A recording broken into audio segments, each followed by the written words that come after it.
নজর রাখবো পরবর্তী সংবাদে। প্রত্যন্ত পাহাড়ি জনপদগুলিতে বর্তমানে প্রশাসনিক ব্যবস্থা এখনো সমস্যায় জর্জরিত রয়েছে। কোথাও কোথাও রাস্তাঘাট কিংবা কোথাও পানীয় জল সহ একাধিক মৌলিক সুযোগ সুবিধা থেকে বঞ্চিত রয়েছে।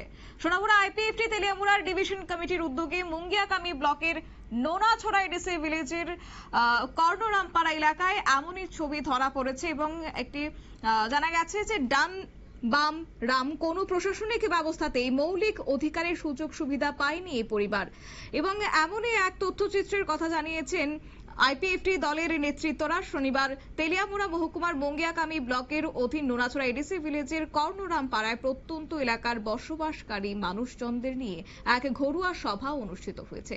কি রয়েছে বক্তব্য শুনুন।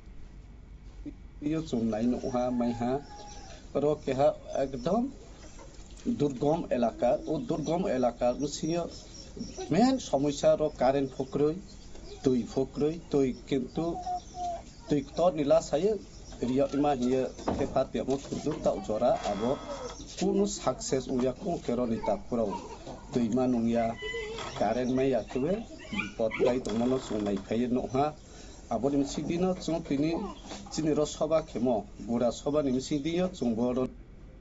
আপনারা শুনলেন আইপিএফটি নেতৃত্বদের বক্তব্য। ঘরোয়া সভার আয়োজন করা হয়েছে এবং প্রত্যন্ত এলাকায় বসবাসকারী মানুষজনদের নিয়ে আজকের এই ঘরোয়া সভা আইপিএফটি দলের উদ্যোগে। সভায় ওই এলাকায় কি কি সমস্যা রয়েছে সেগুলি নিয়ে বিস্তারিত তথ্য তুলে ধরা হয়েছে। নিয়ে নিচ্ছে ছোট্ট একটি বিজ্ঞাপন, বিরতির সঙ্গে থাকুন।